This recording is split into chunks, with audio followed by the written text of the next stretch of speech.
some colleges are working extra hard to get students to say yes.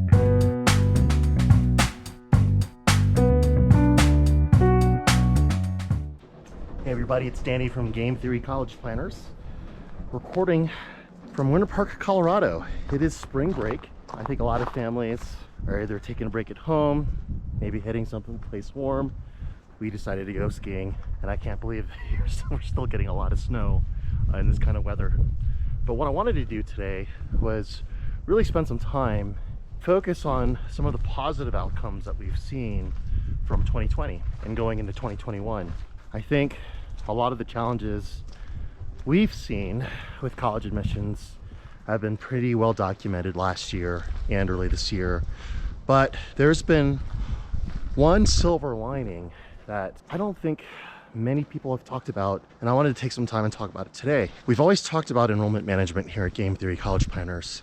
We know that a lot of colleges compete for students, and one of the byproducts of 2020 that we've seen is that some colleges are working extra hard to get students to say yes and to attend in the fall. And how that's manifesting is it's manifesting in the form of elevated award letters. Okay, I recorded an interview recently with Mark Salisbury of TuitionFit.org, wonderful resource that you should check out. And we talk about these trends. Mark uses a lot of the award letters that we put together, and we'll let you watch the interview. This is award letter season. A lot of students right now are getting award letters in the mail. We've just yesterday got some really exciting award letters for a student of ours. And what I want to do today is I want to introduce you to Mark, who is with TuitionFit, which is a really outstanding platform I've come across recently. But I don't want to give too much away, but just want to turn things over. And Mark, you want to share a few words and give us a little background about you and TuitionFit? I started TuitionFit a couple of years ago. Spent about 25 years working in colleges and universities before that, and did everything from coach college soccer to be what they call Director of Institutional Research and Assessment, which is the nerdiest job title ever. And I have had the fortune or misfortune of being neck deep in the data with colleges and universities, and that includes the pricing models and the way that colleges and universities spell those prices out on the financial aid award letters, and how they organize the pricing models that set up what price each student gets when they get accepted. That's great. And I think in my world, I think one of the things that we teach is that colleges, how they award merit aid, it's not awarded the way that you think. And we teach families about student positioning, how to filter colleges that pay merit awards versus ones that don't. And in my 10 years of doing this, I've learned that merit aid is basically a recruiting tool for the college, where they're basically paying you this money to get you to say yes to them and no to somebody else. We help families pick colleges based on the data that we have. I haven't seen many organizations that do that. So when I came across, I think we came across each other. I actually heard about you from my team in Connecticut, from Al Hoffman. And I think we crossed paths on LinkedIn. And the more I learned about TuitionFit, I got really excited that your organization compiles actual award letters too, right? Can you go into a little more detail as to how you view TuitionFit and how it could fit into a family's college planning? Sure. The idea behind TuitionFit really is to be the resource that organizes and presents the actual prices that individual students are receiving, and to crowdsource that data in such a way that it's sort of like a Kelley Blue Book for college prices, or the MLS in residential real estate, where we're just the data set. We're not providing college search guidance. We're not doing financial planning. We're not doing any of that really in-depth work that every family really needs to do.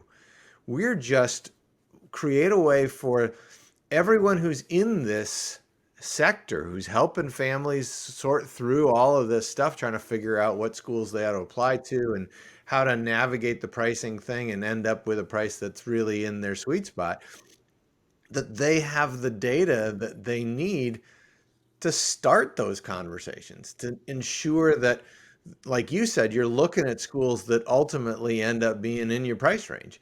Because right now, there's really no way to do that. So we're sort of say that we're Switzerland. We're trying to be this neutral party that just aggregates all these prices and makes it possible for you and the families you work with to start with better data so that you end up being able to have much more rich conversations about the right institutions and ultimately end up in the best possible position at the end of the process. Yeah, so I think when I'm working with families, one of the challenges I face is this paradigm shift, okay? We are so attracted to the sticker price of a college.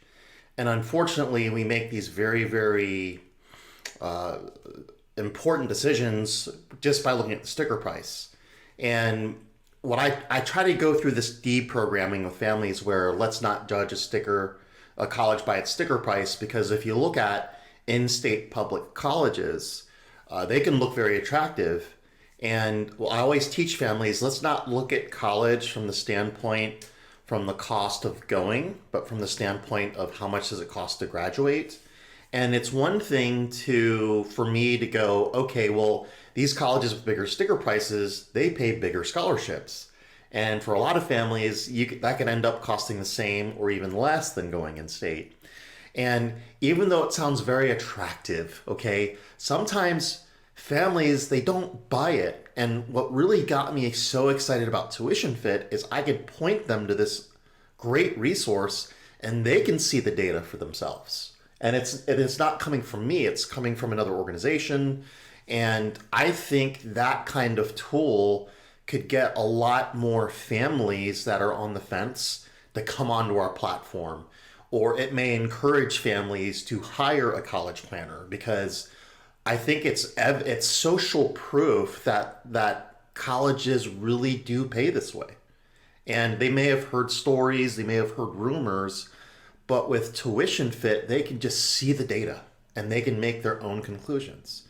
So I got really excited about that but to have a place to go to do their own homework, to make up their own minds, I think that's very exciting. And this is a resource that I think we should just be shouting everywhere from the rooftops. Hey, take the old narrative and let's look at the reality that this is how college awards, and we take them from their small universe of 1 to 2 in-state colleges, and then we open the floodgates to where it's, oh, I can actually go to this school or I can go to that school. One of the other reasons why I wanted to get you on the podcast today is I had this conversation with my team in Connecticut, with Al, with who we both know. And one of the things going into the pandemic was, and I was pretty critical about this, was what are merit awards going to look like with schools going test optional? And at the end of the day, I think a lot of schools that have very rigid merit systems where you get this merit aid if you get this test score, I think at a lot of schools that's held constant. But going back to what I was saying, the culture behind some of these private schools is they use merit aid as a recruiting tool. And my theory is that a lot of these expensive schools were fearful or saw how they just didn't quite fill their seats. We started seeing this time around award letters that were just bigger than usual. And I think it's because these colleges aren't taking any chances. They want to fill seats, they want to fill them with great students. And it's a trend that Al was seeing. And I think when we chatted, I believe that's a trend that you're seeing as well. What's your take on that? Well, first of all, your point about the function of merit aid um, is exactly right. It 40 years ago, the price that people paid was most often what the sticker price was on the brochure. And so price, the message that the price tag sent was, this is what it costs. Simple, right? Then colleges got into a game where they said, you know what? When people see price, they associate that with quality. And they can't really tell between institution and institution. So we should just have higher sticker prices, and then people will think that we are of a higher quality, and that will get more people to apply. And as a college, you're thinking, look, the more people I get to apply, for every application we get, that's another application that that student didn't send to somebody else. So we get them in the door through the application process. We've got a much better chance of getting them to enroll. So let's do whatever we got to do to get them to apply. And so we'll use sticker price just to get them to apply. So now sticker price has nothing to do with closing the deal. It has everything to do with just get them into the next stage of the funnel, quote unquote. And so as soon as that happened, right up behind it came the, well, we're going to have to give people some money to get them to sign on the dotted line now.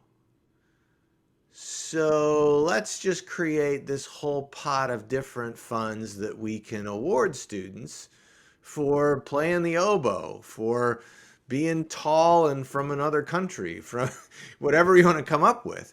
And that emerged, that created this whole thing that became known as Merit Aid, that just keeps getting bigger and bigger and bigger. Because once a college goes down that road, then they start realizing, well, we got to keep giving out more, keep giving out more, keep giving out more. And as they do that, then the next cohort of students and families go, well, last year you gave out a bunch, so come on, let's go, give me some more. And that cycle doesn't end either, right? And so the whole Merit Aid thing is about close the deal, right? So have that train leave the station, go for a couple of decades and get to last year and then this year. And you know this, colleges and universities are a lot like restaurants. They sell one thing and the margins aren't great. And so if people don't show up, you're never going to sell that one thing and you're done. So you get them in with whatever coupon you can get them with, and that's the Merit Aid. And so this year, guess what? After last year not getting enough students and everybody panicking about budgets and everything else, you bet it's going to be coupon time and it's going to be Merit Aid time and it's going to be do whatever you got to do to get students to come. And for many institutions, that means you sweeten the pot and you figure out a way to offer more than you did last year because you don't have a choice. You have to get those students in so that you can generate revenue off of those students in their second and third and fourth year. But you can't make any money off a student that doesn't enroll. Sometimes I feel like these college costs have just turned into a race to the top because there's this perceived value that if I'm a college and I charge more, I must be a better college. And then college A raises their price from 40 to 50. College B at 40,000 isn't just going to sit there. They've got to raise their prices up to 50 also. And I wonder if some colleges just raise their prices just so they can make those merit scholarships look bigger. Oh, no, no question. No question. For a long time, Bennington University, a little tiny school up in Vermont, Okay. they just said it publicly. We're going to be the most expensive school in the country. Period. Okay. Doesn't matter. Harvard, University of Chicago, whatever they said it at, we're going to be higher. Yeah. And then certainly size of the scholarship, it can be massive, right? Yeah. And Yeah. what is always so interesting when you see financial aid awards, and I know we were just talking about that a second ago, a lot of times the financial aid award, it doesn't have on it the sticker price that you start from, that you would then subtract the total aid amount in order to come up with what you're going to actually pay. It just has the size of the award. And so without the starting point, you can't get to the dollar amount. Yeah, there's no context. There's no context. Yeah. And so you get Yeah. parents who are saying, well, so-and-so got $20,000 scholarship. Well, so-and-so's got 30. Somebody got 40 grand scholarship. Wow, 50 grand scholarship. The key part of that thing that's missing is, yeah, but you're starting from $350,000, right? Like, it's way over the moon. Yeah. Without that data, you are in this nebulous space where now you're comparing the scholarship amounts without knowing that the actual price Yeah. is what it I is. see parents make that same mistake when they have multiple award letters and they want to try an aggressive appeal and they want to leverage one college against another and say, well, this college is paying us more. And I have to say, wait a minute, but this college also charges more. So the net price is actually the same, or the net price is actually better at that college. So it's Right. And that's what gets to your point about the public in-state versus a private out-of-state versus a public out-of-state. yes. There are many instances now where, and this is a totally understandable thing for families to do. Anybody who can see my face can tell that I'm old enough to have gone to college at a time when the public institutions were always cheaper than the private institutions. They just were. Yes. And everybody Yeah. knew that, and everybody could use that as a sort of bellwether to start their process. If you wanted to make sure you didn't pay that much, you just went and looked at the local public. Fine. Over several decades, all of that has kind of shifted and morphed and done all these crazy things so that that's not the case anymore. But families are still looking for some way to narrow down their options. And so one of the ways to do that is just say, look, we're just going to start with the local. We're going to start with the publics in state because we know that that's generally cheaper. And that's their best guess or best, guesstimate of a way to sort of manage the uncertainty of price. And it's not crazy. It was certainly true decades ago, and it's still not totally off the rails.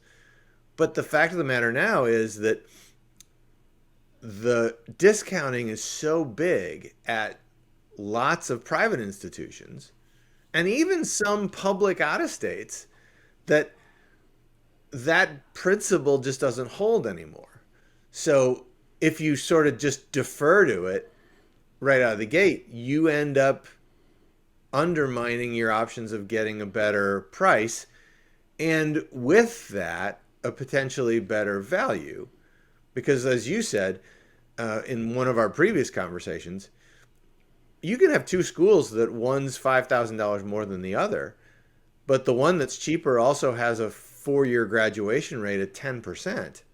Well, that means you're probably going to spend 5 years there. So Yeah. 5 years at one price versus 4 years at another price, suddenly the 4-year place is a much smarter deal. But you would never Yes. know that if you didn't look.